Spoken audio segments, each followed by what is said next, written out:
నమస్తే భారత్ మీడియాకి స్వాగతం. ముందుగా బులెటిన్లో హెడ్లైన్స్. ప్రధాని మోదీ అధ్యక్షుడు ట్రంప్ మధ్య మంచి సంబంధాలున్నాయన్న స్కాట్ బెసెన్స్. రష్యా చమురుకొని భారత్ లాభపడుతోందని మరోసారి ఆరోపణ.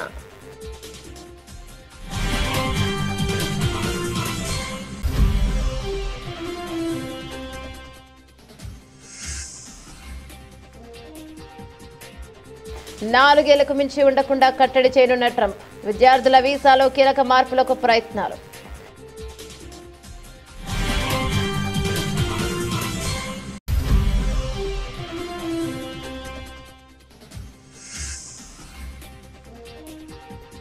రోమ్ తగలబడుతూ ఉంటే ఫిడేలు వాయించినట్లుంది రేవంత్ రెడ్డి తీరు. మండిపడ్డ మాజీ మంత్రి ఎమ్మెల్యే హరీష్ రావు.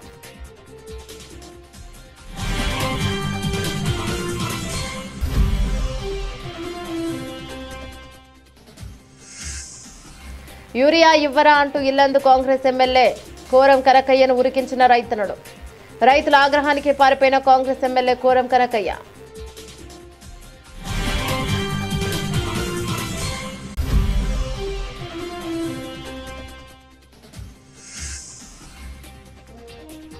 పార్టీ శ్రేణులతో 3 రోజుల పాటు మమేకం కానున్న జనసేన అధినేత పవన్ కళ్యాణ్.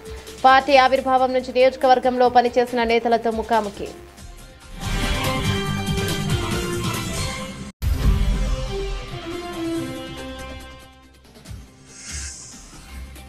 కర్నూలు నగరంలో పర్యావరణానికి హాని కలిగించకుండా మట్టి విగ్రహాలను ఏర్పాటు చేయడం చాలా సంతోషం. పరిశ్రమల శాఖ మంత్రి టీజే భారత్.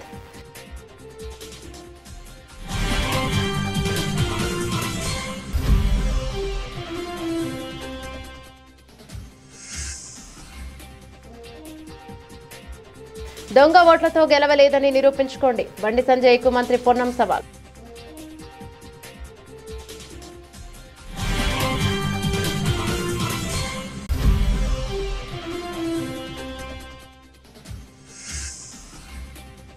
నా కొడుకు వరదల్లో చిక్కుకొని 30 గంటలైంది, ఇంకా కాపాడరా అంటూ కన్నతల్లి ఆవేదన.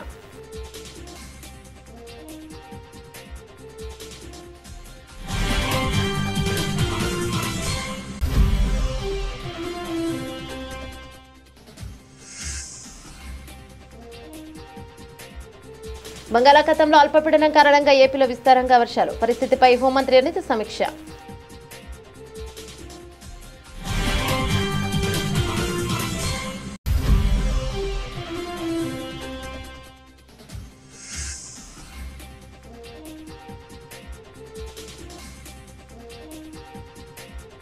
తెలంగాణకు ఆర్మీ హెలికాప్టర్ల రాక ఆలస్యం. రంగంలోకి దిగిన బండి సంజయ్. డీటెయిల్స్ చూస్తే భారత్తో వాణిజ్య ఒప్పందం కుదరడంపై అమెరికా ఒకవైపు ఆశాభావాన్ని వ్యక్తం చేస్తూనే మరోవైపు చర్చల విషయంలో భారత్ తీరుపై అసహనాన్ని ప్రదర్శించింది. ఇరు దేశాల మధ్య ఒప్పందం చివరికి ఖరారవుతుందని US treasury secretary Scott Bessent ధీమాను వ్యక్తం చేశారు. అయితే చర్చల ప్రక్రియలో భారత్ తమను ఆడిస్తోందని ఆయన ఆరోపించారు. ఫాక్స్ న్యూస్ కు ఇచ్చిన ఒక ఇంటర్వ్యూలో స్కాట్ బెసెంట్ మాట్లాడుతూ అమెరికా అధ్యక్షుడు డొనాల్డ్ ట్రంప్ భారత ప్రధాని నరేంద్ర మోదీ మధ్య చాలా మంచి వ్యక్తిగత సంబంధాలు ఉన్నాయని పేర్కొన్నారు. ప్రపంచంలోనే అతిపెద్ద ప్రజాస్వామ్యం భారత్ అయితే అతిపెద్ద ఆర్థిక వ్యవస్థ అమెరికా. చివరికి మేమిద్దరం ఏకతాటిపైకి వస్తామని నేను భావిస్తున్నానని ఆయన అన్నారు. అయితే చర్చల విషయంలో భారత్ అనుసరిస్తున్న వైఖరిని ఆయన తప్పుపట్టారు. ట్రంప్ రెండోసారి అధికారంలోకి వచ్చాక చాలా ముందుగానే భారత్ చర్చలకు వచ్చింది. మే జూన్ నెలలోనే ఒప్పందం కుదురుతుందని నేను ఆశించాను, కానీ ఇప్పటికే ఒప్పందం లేదు. వారు చర్చల ప్రక్రియను సాగదీస్తున్నారని బెసెంట్ అసంతృప్తిని వ్యక్తం చేశారు. ఇదే సమయంలో ట్రంప్ ప్రభుత్వం భారత్ నుంచి దిగుమతులపై అదనంగా 25% సుంకాలను విధించింది. దీంతో మొత్తం సుంకాలు 50%కి చేరాయి. రష్యా నుంచి చమురు కొనుగోలు చేస్తూ భారత్ లాభపడుతోందన్న పాత ఆరోపణను బెసెంట్ మరోసారి గుర్తు చేశారు. గతంలో ఈ ఆరోపణలపై భారత విదేశాంగ మంత్రి సుబ్రహ్మణ్యం జయశంకర్ గట్టిగా బదులిచ్చిన విషయం తెలిసిందే. భారత్ నుంచి చమురు కొనడం మీకు సమస్య అయితే కొనకండి అని ఆయన గత వారం స్పష్టం చేశారు. ఇక బ్రిక్స్ దేశాలు రూపాయలలో వాణిజ్యం జరపడంపై అడిగిన ప్రశ్నకు బెసెంట్ నవ్వేశారు. రూపాయి రిజర్వ్ కరెన్సీగా మారుతోందని నేను ఆందోళన చెందడం లేదు అని ఆయన కొట్టిపారేశారు.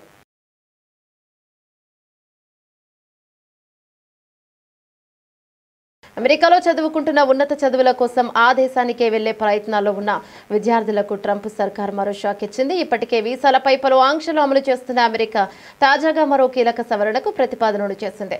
విదేశీ విద్యార్థులు తమ దేశంలో ఎక్కువ కాలం ఉండిపోకుండా కట్టడి చేసేందుకు ప్రయత్నం చేస్తోంది. విద్యార్థులు, ఎక్స్చేంజ్ విజిటర్లు, మీడియా ప్రతినిధులకు జారీ చేసే వీసాలకు పరిమిత కాల గడువు విధిస్తూ ప్రతిపాదనలు సిద్ధం చేసింది. స్టూడెంట్ వీసాపై వచ్చిన వారు 4 ఏళ్లకు మించి అమెరికాలో ఉండకూడదని నిబంధనలకు సవరణ చేయనుంది. ప్రస్తుతం ఇక F1, J1 వీసాలకు డ్యూరేషన్ ఆఫ్ స్టే వెసులుబాటును కుదించనున్నట్లు సమాచారం.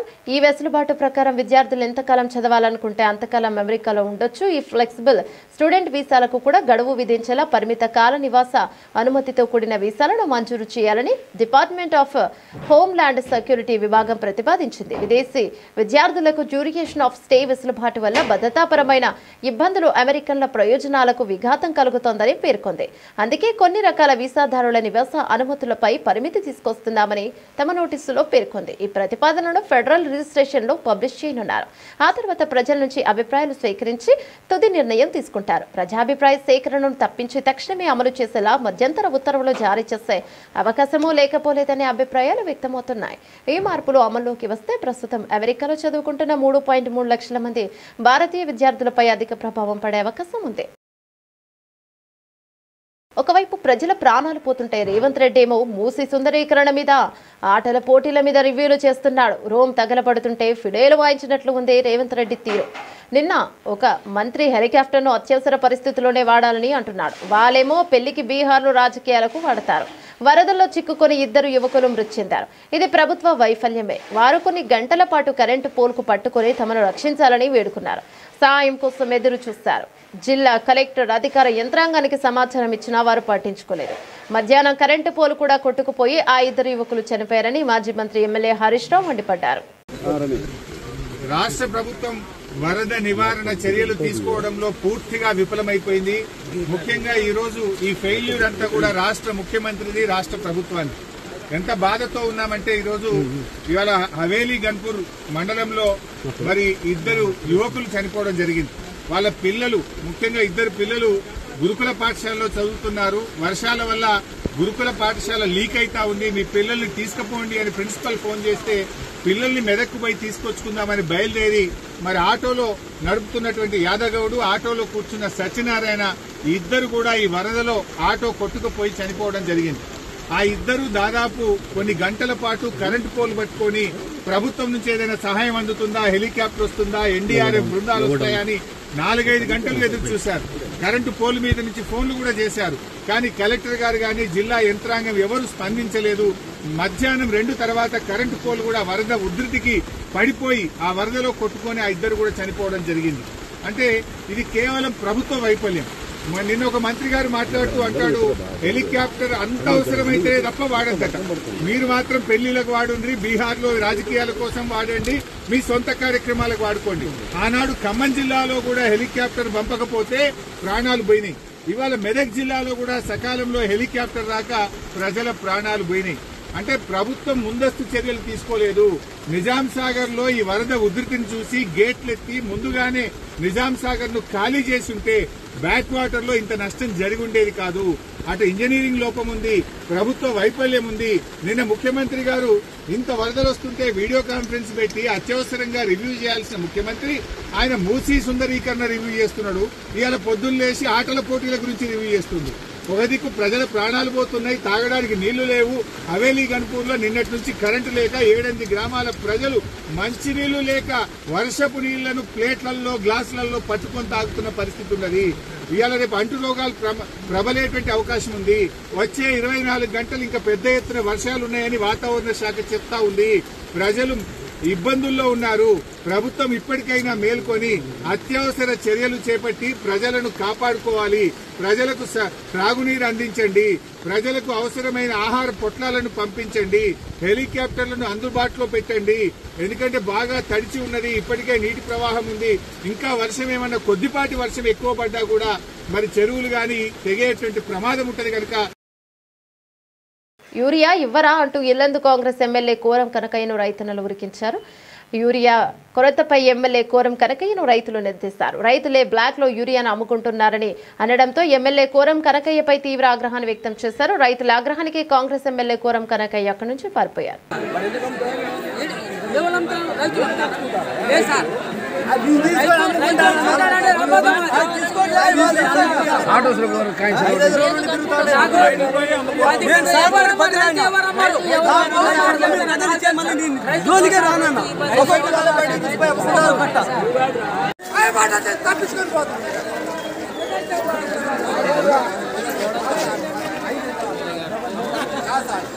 మీరే ఎట్లా అంటే ఎట్లా సార్ ఆ మాటలు అంటారు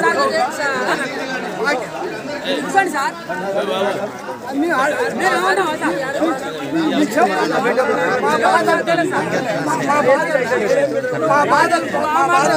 రావద్దండి మాట్లాడాలి.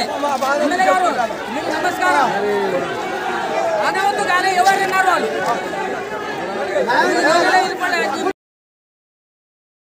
జనసేన పార్టీ పునరుత్తేజానికి శ్రీకారం చుట్టింది. పార్టీ కార్యకర్తలతో మమేకమవుతూ భవిష్యత్ కార్యాచరణకు దిశానిర్దేశం చేయడానికి జనసేన అధినేత ఉప ముఖ్యమంత్రి పవన్ కళ్యాణ్ ప్రారంభించిన సేనాని సమావేశాలు ఈ రోజు నుంచి విశాఖపట్నంలో నిర్వహించనున్నారు. ఈ కార్యక్రమాలు 3 రోజుల పాటు కొనసాగనున్నాయి. 2 తెలుగు రాష్ట్రాల నుంచి నాయకులు కార్యకర్తలు భారీగా హాజరు కానున్నట్లు సమాచారం. పవన్ కళ్యాణ్ విశాఖలోనే మకాం వేసి పార్టీ నాయకులు కార్యకర్తలతో విస్తృతంగా సమావేశాలు నిర్వహించి తాజా రాజకీయ పరిణామాలు, కూటమి ప్రభుత్వం అమలు చేస్తున్న సంక్షేమ అభివృద్ధి కార్యక్రమాలపై చర్చిస్తారు. సమావేశాల్లో భాగంగా ఈ నెల 29వ తేదీ శుక్రవారం ఒక్కో అసెంబ్లీ నియోజకవర్గంలో పార్టీ ఆవిర్భావం నుంచి పనిచేస్తున్న 10 మందిని ఎంపిక చేసి వారితో వివిధ అంశాలపై అధినేత పవన్ కళ్యాణ్ ముచ్చటిస్తారు. అదే రోజు రాత్రి ఉత్తరాంధ్ర ప్రాముఖ్యతను తెలియజేసేలా సాంస్కృతిక కార్యక్రమాలు నిర్వహించనున్నారు. మున్సిపల్ స్టేడియంలో బీచ్ రోడ్డులోని వైఎంసీఏ హాల్ సమావేశాల నిర్వహణకు ఏర్పాట్లు చేశారు. అలాగే 30న ఇందిరాగాంధీ ప్రియదర్శిని స్టేడియంలో భారీ బహిరంగ సభ నిర్వహిస్తున్నట్లు పార్టీ శ్రేణులు తెలిపారు. ఆ రోజు సాయంత్రం 6 గంటలకు ఉప ముఖ్యమంత్రి పవన్ కళ్యాణ్ సభా ప్రాంగణానికి చేరుకుని ప్రసంగిస్తారు. జనసేన అధినేత ఉప ముఖ్యమంత్రి పవన్ కళ్యాణ్ చేపట్టిన ఈ సేనాని సమావేశాలు పార్టీ శ్రేణుల్లో నూతన ఉత్సాహాన్ని నింపుతున్నాయి. సభలో పార్టీ భవిష్యత్ లక్ష్యాల, కూటమి పాలనపైన సమీక్ష కార్యాచరణపైన పవన్ స్పష్టత ఇవ్వనున్నట్లు సమాచారం. జనసేన కార్యకర్తలతో నేరుగా మాట్లాడే ప్రయత్నం చేయడం, వారికి ప్రోత్సాహం ఇవ్వడం ద్వారా పార్టీకి పునర్జీవనం లభిస్తోందని నాయకులు అభిప్రాయపడుతున్నారు. భవిష్యత్ రాజకీయాల కోసం వ్యూహాత్మక సమావేశాలుగా ఇవి ఉపయోగపడనున్నాయని వారు పేర్కొన్నారు. కర్నూలు నగరంలో పర్యావరణానికి హాని కలిగించకుండా మట్టి విగ్రహాలను ఏర్పాటు చేయడం చాలా సంతోషంగా ఉందని పరిశ్రమ శాఖ మంత్రి టీజీ భరత్ అన్నారు. నగరంలోని మించిన్ బజార్లో మట్టితో తయారు చేసే విగ్రహ ప్రతిష్టకు ఆయన ప్రత్యేక పూజలు నిర్వహించి అన్నదాన కార్యక్రమం చేపట్టారు. ఈ సందర్భంగా మంత్రి మాట్లాడుతూ 9 రోజుల పాటు అత్యంత వైభవంగా మన కర్నూలు నగరంలో వినాయక చవితి పండుగ నిర్వహించడం చాలా సంతోషంగా ఉందన్నారు. నిర్వాహకులు దాదాపు 40 సంవత్సరాల నుంచి మట్టి విగ్రహాలను ఏర్పాటు చేయడం మంచి నిర్ణయం అన్నారు. ప్రజలు మా ప్రభుత్వంను మరో 20 ఏళ్లు ఆశీర్వదించాలని మంత్రి కోరారు. చవితి కానీ 9 రోజులు సెలబ్రేషన్స్ ఘనంగా జరిపేది ఎక్కడ అంటే ఫస్ట్ మన కర్నూలు వస్తుంది. ఇప్పుడు తర్వాత ఇక్కడ ఎన్నో ఏళ్ళ నుంచి ఇప్పుడు ఈ విగ్రహమే తీసుకుంటే దాదాపు 47 ఏళ్ళ నుంచి ఎవ్రీ ఇయర్ ఇక్కడ ఆర్గనైజర్స్ కండక్ట్ చేయడము, లాస్ట్ 10 ఏళ్ళ నుంచి మట్టి విగ్రహంతో చేయడం, అది స్పెషాలిటీ. సో నేను ఎప్పుడు అందరికీ రిక్వెస్ట్ చేసేది మట్టి విగ్రహాలని ప్రోత్సహించాలా, పెద్దవైనా కూడా ట్రై చేస్తే ఎన్విరాన్మెంట్ కాపాడిన వాళ్ళం అవుతాం, ఎకో ఫ్రెండ్లీ గణేశాల్లో ఉన్నట్లయితుంది, మీకు దేవుని ఆశీస్సులు కూడా బాగుంటాయని ఆలోచిస్తాను. బట్ ఈ 9 రోజులు సెలబ్రేషన్స్లో కల్చరల్ యాక్టివిటీస్ అని ఒక సెలబ్రేషన్స్, ఒక పండగ వాతావరణం ఒక రోజే కాదు 9 రోజులు ఉంటుంది. ఇక్కడ ముఖ్యంగా కర్నూలులో కులాలు మతాలు సపరేట్ కాకుండా ప్రతి ఒక్కళ్ళు పాల్గొనడము, ప్రతి ఒక్కళ్ళు కూడా సెలబ్రేషన్స్లో పాల్గొనడం స్పెషాలిటీ మన కర్నూలులో. సో అందరూ సుఖ సంతోషాలతో హ్యాపీగా, హెల్త్ కూడా బాగుండాలా అందరికీ. వర్షాలు కూడా బాగున్నాయి, పంటలు కూడా బాగున్నాయి.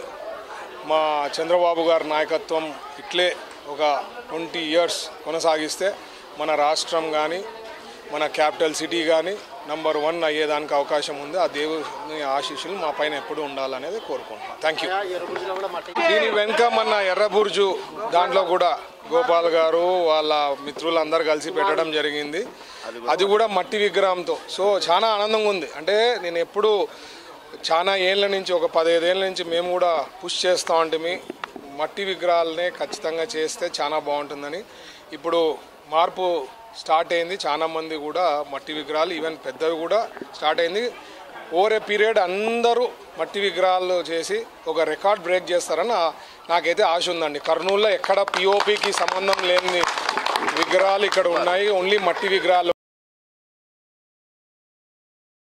తెలంగాణలో బీజేపీ ఎంపీలు దొంగ ఓట్లతోనే గెలిచారన్న ఆరోపణలు రాజకీయ దుమారం రేపుతున్నాయి. తాను నిజాయితీగా గెలిచానని భావిస్తే తన నియోజకవర్గంలో ఓట్ల సరళిపై విచారణ జరపాలని ఎన్నికల కమిషన్ను కోరాలని కరీంనగర్ ఎంపీ బండి సంజయ్కు రాష్ట్ర మంత్రి పొన్నం ప్రభాకర్ సవాల్ను విసిరారు. దొంగ ఓట్లపై పీసీసీ అధ్యక్షుడు మహేష్ కుమార్ గౌడ్ అనుమానం వ్యక్తం చేస్తే బండి సంజయ్ ఎందుకు ఉలిక్కి పడుతున్నారని ఆయన ప్రశ్నించారు. గాంధీ భవన్లో మీడియాతో మాట్లాడిన పొన్నం ఇటీవల కరీంనగర్లోని ఒకే ఇంట్లో 40 ఓట్లు బయటపడ్డాయని ఈ అంశంపై రాష్ట్ర ప్రభుత్వం దృష్టి సారించి బీజేపీ కుట్రలను బయట పెట్టాలని ముఖ్యమంత్రి రేవంత్ రెడ్డిని కోరారు. ఓట్ల కోసమే బీజేపీ దేవుడి పేరును అక్షింతలు వాడుకుందని పొన్నం ప్రభాకర్ ఆరోపించారు. బండి సంజయ్ను బీజేపీ అధ్యక్ష పదవి నుంచి తొలగించినప్పుడు ఒక్క బీసీ నేతకు అన్యాయం జరిగిందని తాము ఆయనకు మద్దతుగా నిలిచిన విషయాన్ని గుర్తు చేశారు. ఇప్పుడు అదే బీజేపీ మతం పేరు చెప్పి బీసీలకు 42% రిజర్వేషన్లు కల్పించే బిల్లును అడ్డుకోవడం దారుణమని ధ్వజమెత్తారు. వెనుకబడిన ముస్లింలకు దేశంలోని ఇతర రాష్ట్రాల్లో రిజర్వేషన్లు అమలవుతున్నాయి. దూదేకుల పేరుతో తెలంగాణ బీసీలకు అన్యాయం చేస్తే ఎలా అని బండి సంజయ్ను నిలదీశారు. కేంద్రం బీసీ బిల్లుపై నిర్ణయం తీసుకోకపోవడం వల్లే స్థానిక సంస్థల ఎన్నికలు ఆలస్యమవుతున్నాయని స్పష్టం చేశారు. బీసీ రిజర్వేషన్ల బిల్లులో మతపరమైన అంశాలు లేవని బీజేపీ ఎమ్మెల్యే పాయల్ శంకర్ స్వయంగా చెప్పారని పొన్నం గుర్తు చేశారు. ఈ బిల్లుకు ఆమోదం లభించేలా కేంద్ర ప్రభుత్వాన్ని ఒప్పించాల్సిన బాధ్యత ఎంపీలు ఈటల రాజేందర్, ధర్మపురి అరవింద్లపై ఉందని అన్నారు. మరోవైపు బీసీలకు అన్యాయం చేసేలా వ్యవహరిస్తున్నారన్న ఆర్ కృష్ణయ్య ధర్నా చేయడం విడ్డూరంగా ఉందని విమర్శించారు. ఈ సందర్భంగా కేంద్ర మంత్రి కిషన్ రెడ్డిపై కూడా పొన్నం విమర్శలు గుప్పించారు. హైదరాబాద్ నగరానికి కేంద్రం నుంచి ఆయన ₹1 అయినా నిధులు తీసుకొచ్చారని ప్రశ్నించారు. మెట్రో విస్తరణకు అనుమతులు ఎందుకు తేలేకపోయారని నిలదీశారు. గత 10 ఏళ్ల బీఆర్ఎస్ పాలనను హైదరాబాద్ కు చుక్క నీరు కూడా అదనంగా తీసుకురాలేదని విమర్శించారు. ఈరోజు భారతీయ జనతా పార్టీ ఓట్ల కొరకు మాత్రమే భగవంతుని వాడుకుంటుంది. రాజకీయంగా భగవంతుని రాజకీయాల్లోకి తీసుకొస్తా ఉంది.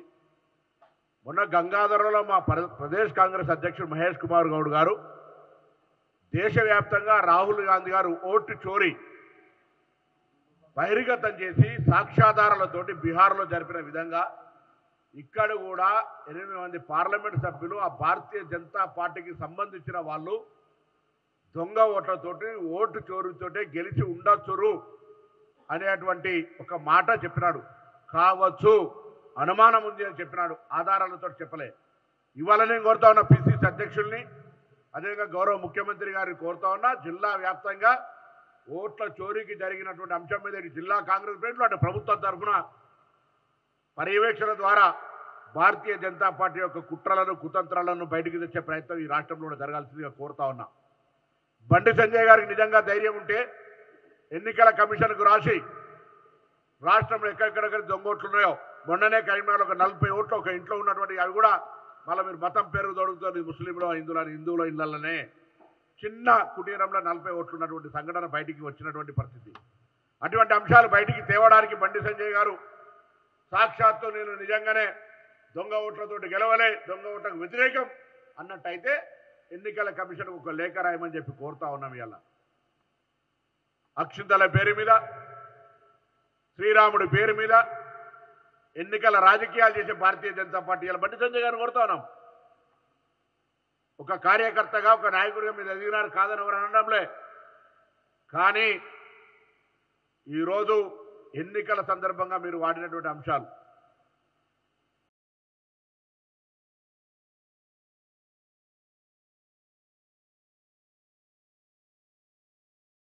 నా కొడుకు వరదలో చిక్కుకుని 30 గంటలైంది, ఇంకా కాపాడరా అంటూ కన్నతల్లి ఆవేదన.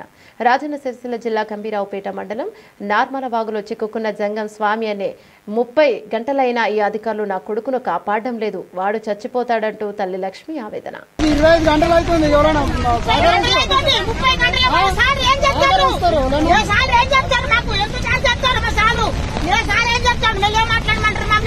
అందరు 30 గంటలు అవుతుంది. పిల్లలు రాగలవుతారు అవుతారు మాకు ఎందుకు ఇవన్నీ ఎలక్షన్లు ఇవన్నీ అన్ని ఉన్నప్పుడు మాకు తీసుకొచ్చి మాకు అప్పుడు చెప్పాలి మళ్ళీ మాకు లేకపోతే మేమే ప్రాణాలు కూడా కొట్టుకుందామా మేమే డబ్బులు తెచ్చి స్థాయి సత్యం మీద రోడ్డు మీద తెప్పించుకొని తాగుతాం మేమే మేము ఇక్కడ చచ్చిపోతాం మరి సేవలు అయితే మరి ఒక ఇక్కడ అట్లా సేవలు అయింది మరి మాకు ఎందుకు వాళ్ళు అయినాక మేము ఎందుకు మేము ఆలోచన గంటల కోలే మేము మాకెందుకు ఆవేదలేదు మాకు కడుపు లేని మెల్లే మాట్లాడండి ఏం మెల్లే మాట్లాడాలి 60-70 ఏళ్ళ కలిసిన పిల్లలు లేదు నాకు నా పిల్లలు గోలే కొట్టుకుంటారు ఆడిపోతా నువ్వేంటన్నా ఆడిపోతా నేను ఇష్టం నాకు వచ్చి నేను అనుకుంటాను మెల్లే మాట్లాడాలి అనుకున్నాను మెల్లే మాట్లాడాలి అనుకున్నాను నువ్వు అనడే అనకు మేము ఆడికే వచ్చా ఆడికే అదే మరిపోయింది 2 సార్లకు 2 సార్ అదే బోర్డు అంటున్నాం ఒకసారి వాళ్ళ వైరాబాద్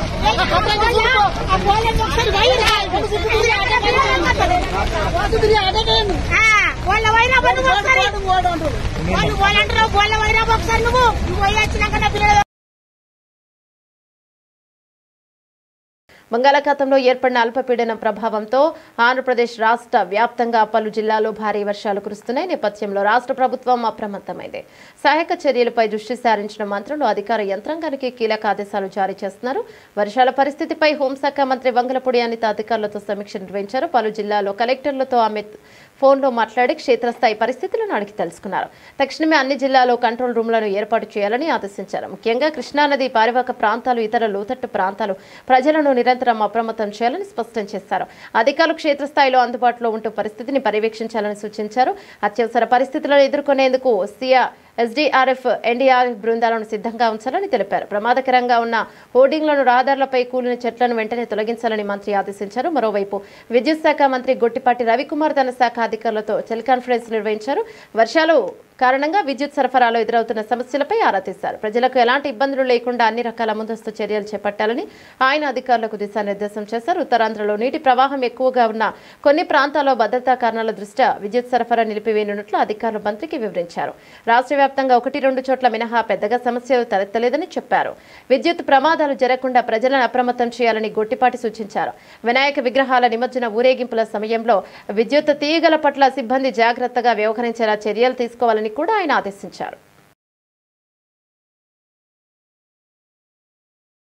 తెలంగాణలో వరదల సహాయక చర్యల కోసం ఆర్మీ హెలికాప్టర్లు రాక ఆలస్యం కావడంతో కేంద్ర హోంశాఖ సహాయ మంత్రి బండి సంజయ్ రంగంలోకి దిగారు. ఆయన నేరుగా రక్షణ శాఖ ఉన్నతాధికారులకు ఫోన్ చేసి పరిస్థితిపై ఆరా తీశారు. రాష్ట్రంలో వరదల తీవ్రత, సహాయక చర్యల ఆవశ్యకతను వారికి వివరించారు. రాష్ట్రంలో ఎడతెరిపి లేకుండా కురుస్తున్న భారీ వర్షాల కారణంగా వాతావరణం పూర్తిగా ప్రతికూలంగా మారిందని, ఇదే హెలికాప్టర్ల రాకకు ప్రధాన అడ్డంకిగా నిలిచిందని రక్షణ శాఖ అధికారులు బండి సంజయ్ కు తెలిపారు. తెలంగాణ కోసం ఇప్పటికే 3 హెలికాప్టర్లను సిద్ధం చేశామని, అయితే వాతావరణం అనుకూలించకపోవడంతో అవి బయలుదేరలేకపోతున్నాయని స్పష్టం చేశారు. నేపథ్యంలో ప్రత్యామ్నాయ మార్గాలపై దృష్టి సారించినట్లు అధికారులు పేర్కొన్నారు.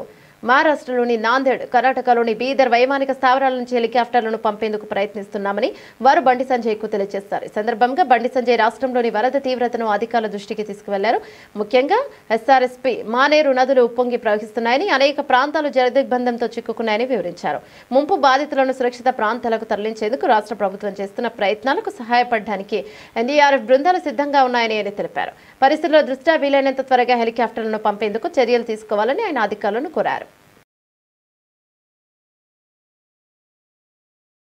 భారత దిగుమతులపై 50% టారిఫ్లు అమల్లోకి రావడంతో నేడు దేశీయ స్టాక్ మార్కెట్లు నష్టాలతో ప్రారంభమయ్యాయి. ఈ పరిణామం ఇన్వెస్టర్ల సెంటిమెంట్ను తీవ్రంగా దెబ్బతీయడంతో ఆరంభ ట్రేడింగ్లోనే కీలక సూచీలు ఒత్తిడికి గురయ్యాయి. ట్రేడింగ్ ప్రారంభమయ్యాక 9 గంటల 30 నిమిషాల సమయంలో బీఎస్ఈ సెన్సెక్స్ సుమారు 900 పాయింట్లు క్షీణించగా నిఫ్టీ సుమారు 200 పాయింట్ల నష్టంతో ట్రేడ్ అవుతున్నాయి. టారిఫ్ల తక్షణ ప్రభావం మార్కెట్ విశ్వాసాన్ని దెబ్బతీసిందని, అయితే ప్రభుత్వం త్వరలో చేపట్టబోయే సంస్కరణలు, విధానపరమైన చర్యలు సమీక్ష భవిష్యత్తులో మార్కెట్లకు మద్దతు ఇవ్వవచ్చని నిపుణులు అభిప్రాయపడుతున్నారు. Nifty 100, Nifty 200, Nifty small cap, Nifty mid cap సూచీలన్నీ నష్టాల్లోనే ట్రేడ్ అయ్యాయి. రంగాల వారీగా చూస్తే నిఫ్టీ ఆటో సూచీ 0.37% లాభపడి ట్రెండ్కు భిన్నంగా నిలిచింది. అయితే FMCG, metal, pharma, PSU, bank వంటి కీలక రంగాలు నష్టాలను చవిచూస్తాయి. ప్రస్తుత వాణిజ్య దౌత్యపరమైన ఉద్రిక్తల నేపథ్యంలో ప్రధాని నరేంద్ర మోదీ త్వరలో చేపట్టిన జపాన్, చైనా పర్యటనలపై మార్కెట్ వర్గాలు ఆసక్తిని గమనిస్తున్నాయి. ఆసియాలోని ఇతర మార్కెట్లలో జపాన్, నిక్కీ, దక్షిణ కొరియా, కొస్పీ లాభాలు ఉండగా హాంకాంగ్, తైవాన్ సూచీలు నష్టాల్లో కొనసాగుతున్నాయి. బాలీవుడ్ సూపర్ స్టార్ సల్మాన్ ఖాన్ తన కుటుంబంతో కలిసి వినాయక చవితి వేడుకల్లో పాల్గొన్నారు. సల్మాన్ సోదరి అర్పితా ఖాన్ శర్మ ఇంట్లో ఈ పూజ జరగగా పూజ అనంతరం సల్మాన్ స్వయంగా గణపతికి హారతిచ్చాడు. ఈ వేడుకకి సంబంధించిన వీడియోను సల్మాన్ తన ఇన్స్టాగ్రామ్ లో పోస్ట్ చేయగా అది సోషల్ మీడియాలో వైరల్ గా మారింది. ఇక ఈ పూజ కార్యక్రమంలో సల్మాన్ తల్లి సల్మా ఖాన్, తండ్రి సలీం ఖాన్, సోదరుడు అర్ఫాజ్ ఖాన్, సోదరి అల్వీరా ఖాన్, ఆమె భర్త అతుల్ అగ్నిహోత్రి, అర్పితా ఖాన్, ఆమె భర్త ఆయుష్ శర్మ, పిల్లలు ఆహిత్, అయ్యత్ పాల్గొన్నారు. బాలీవుడ్ నుంచి రితేష్ దేశ్ముఖ్, జెనీలియా తదితరులు కూడా ఈ వేడుకల్లో పాల్గొన్నారు. సల్మాన్ ఖాన్ ప్రతి సంవత్సరం తన కుటుంబంతో కలిసి గణపతి పూజలు చేయడం ఆనవాయితీగా వస్తోంది. ఈ వేడుకకు సంబంధించిన వీడియోలు మరియు ఫోటోలు అభిమానులను ఆకట్టుకుంటున్నాయి. బులెటిన్ ముగించే ముందు హెడ్లైన్స్ మరోసారి. ప్రధాని మోదీ, అధ్యక్షుడు ట్రంప్ మధ్య మంచి సంబంధాలున్నాయన్న స్కాట్ బెసెన్స్. రష్యా చమురుకొని భారత్ లాభపడుతోందని మరోసారి ఆరోపణ.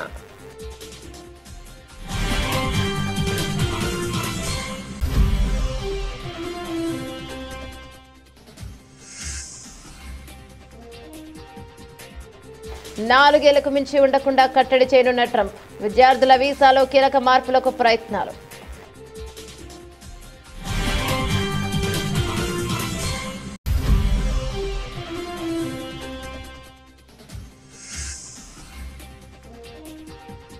రోమ్ తగలబడుతూ ఉంటే ఫిడేలు వాయించినట్లుంది రేవంత్ రెడ్డి తీరు. మండిపడ్డ మాజీ మంత్రి ఎమ్మెల్యే హరీష్ రావు.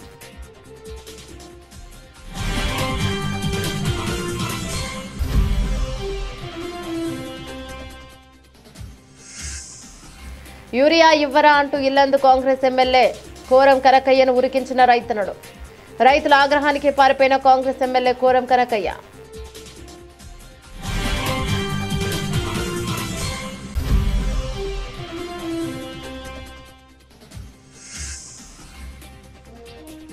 పార్టీ శ్రేణులతో 3 రోజుల పాటు మమేకం కానున్న జనసేన అధినేత పవన్ కళ్యాణ్. పార్టీ ఆవిర్భావం నుంచి నియోజకవర్గంలో పనిచేసిన నేతలతో ముఖాముఖి.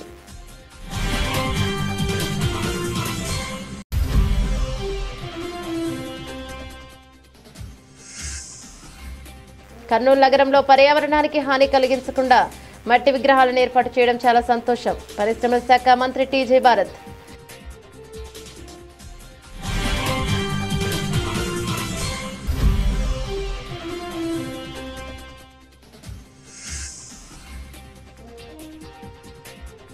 దొంగ ఓట్లతో గెలవలేదని నిరూపించుకోండి. బండి సంజయ్కు మంత్రి పొన్నం సవాల్.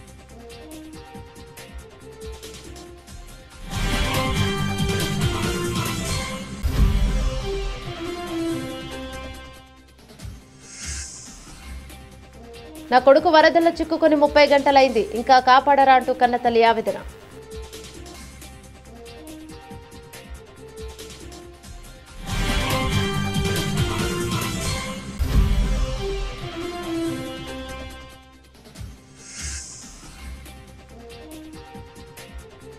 బంగాళాఖాతంలో అల్పపీడనం కారణంగా ఏపీలో విస్తారంగా వర్షాలు. పరిస్థితిపై హోంమంత్రి అనిత సమీక్ష.